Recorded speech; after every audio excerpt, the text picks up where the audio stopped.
up, summoners? Welcome back to another ProGuides Wild Rift video. I'm Tia, and today we're taking a look at 13 pro mechanics in Wild Rift. If you want to widen your horizon and learn to carry more, then hit the sub button and let's just get into it.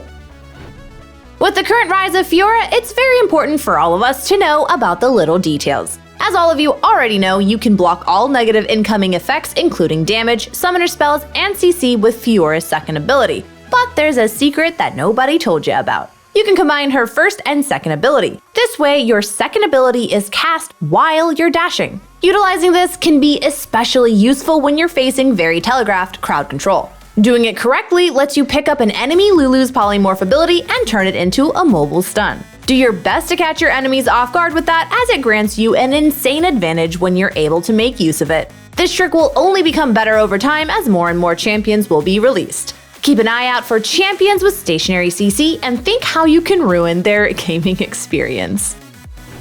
Next up is another Fiora mechanic. Her passive ability spawns vitals around a target and her ultimate ability spawns all 4 instantly. So far, so good, nothing new. But what if you make use of the passive vital in combination with your ultimate ability? This way you're able to get 5 vitals instead of just 4, and here is how. Before you use your ultimate ability, you want to proc a normal passive vital. Immediately after striking it, you're going to cast your ultimate ability. By using this trick, you can strike 2 vitals without even moving. The rather obvious benefits of this trick are more sustain and more healing for yourself. Consequently, you might create yourself a possible scenario where you can kill your enemy. Keep in mind, every single bit of damage counts, and not a lot of players will be aware of the fact that you can do something like this.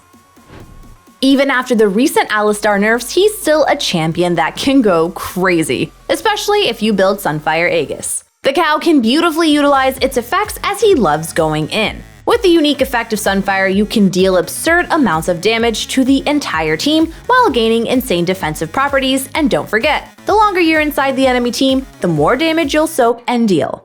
The only downside of being an ALISTAR is the fact that people got used to his engage range. Try saying that 5 times fast. To mess with that experience and to catch people off guard, players started building the Proto Belt enchant on ALISTAR. Most of the time, we see the newly established redemption meta taking over, but Proto Belt is still a solid alternative that can surely make the difference. Go check it out, you won't regret it, and it's very easy as well. You simply Proto Belt towards the enemy and then use your combo.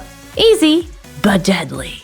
Before we continue, make sure to check out our Discord in the description below. We're always happy to welcome new players into the ProGuides fam, and stay tuned for upcoming Discord-only events. And more importantly, I always pop in and say hello, and then disappear. Back to the video.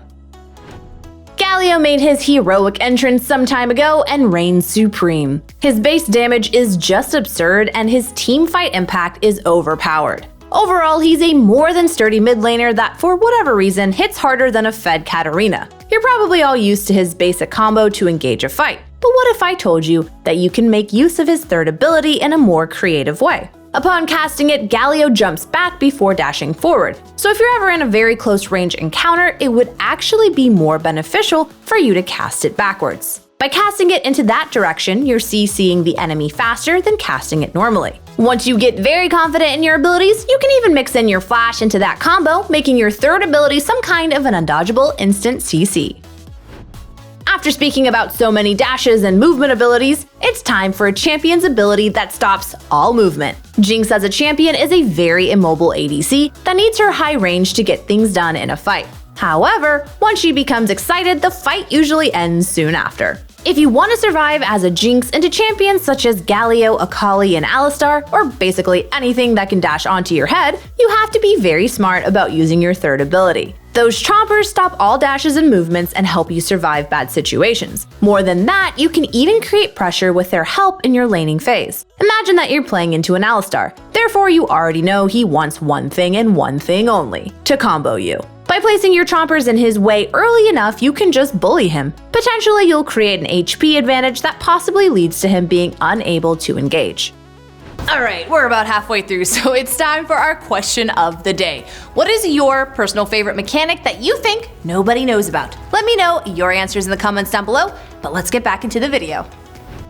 With Corki being an absolute machine in the mid lane and the ADC position, it's always good to know more about your champion. I think it's pretty safe to say that his rockets hurt. A lot. Especially the big ones. What about using your little rockets to get to a big one before a fight?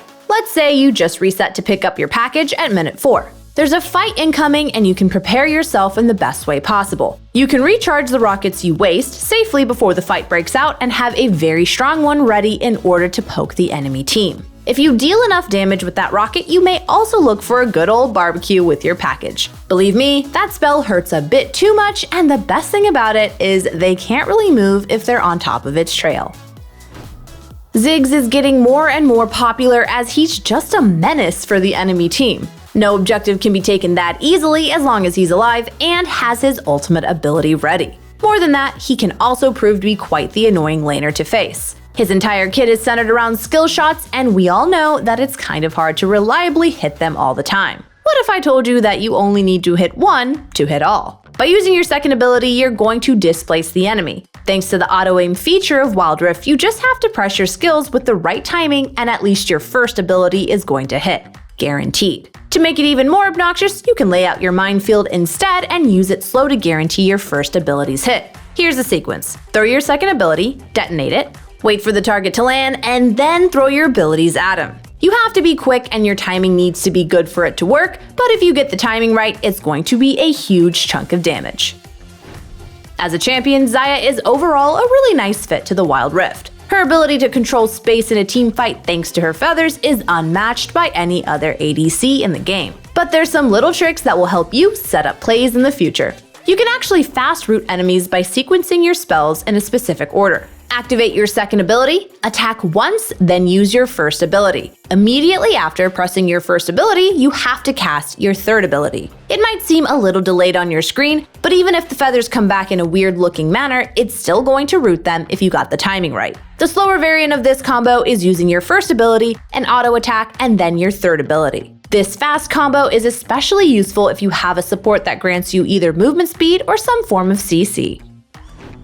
Another champion that suffers from the requirement of hitting skill shots is Ezreal. Although the good old Explorer has a neat trick at his disposal. If you happen to hit an enemy champion with your second ability, your third ability is guaranteed to hit as long as you're shifting close enough to that target. It doesn't even matter if you're shifting into a minion wave, your third ability is still going to hit no matter what.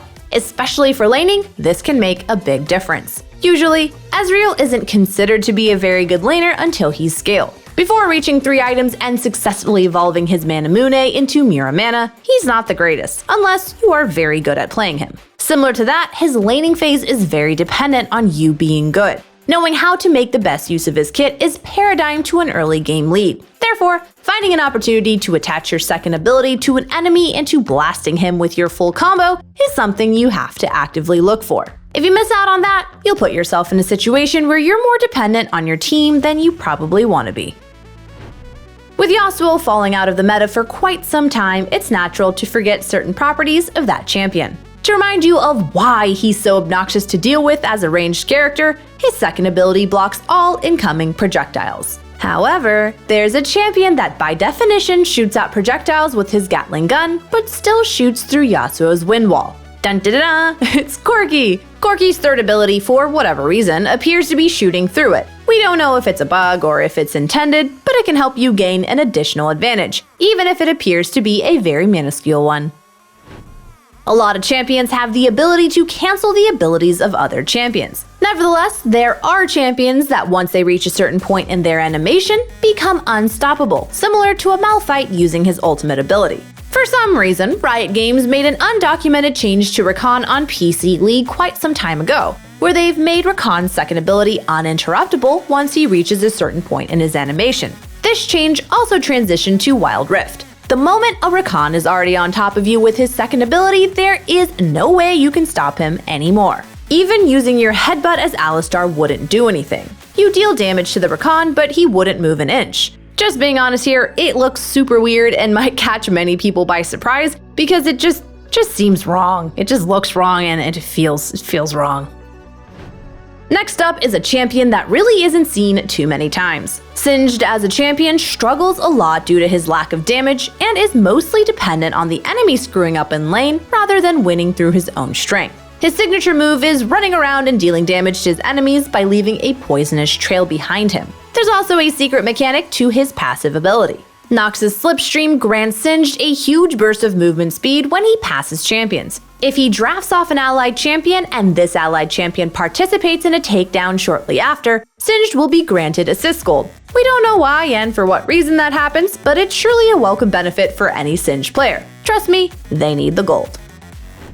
As an ADC, you want any possible bonus damage you can ask for. Even though Vayne is not really a meta champion, there's still situations where picking Vayne isn't bad. More than that, there's players that simply love playing Vayne, even if she isn't the strongest champion in the ADC role. In fights, it's very important to maximize your damage output, as every single fraction of a second may change the outcome. So you'll be glad to hear that you're able to cancel your first ability's animation by rolling into a wall. Tumbling normally takes up quite a lot of time and might lose you a lot of damage. So if you found yourself in a situation where you're not in need of the movement component of that spell, but rather the damage part, then tumble into a wall. This will shorten the animation by a lot and fundamentally functions as an auto attack cancel.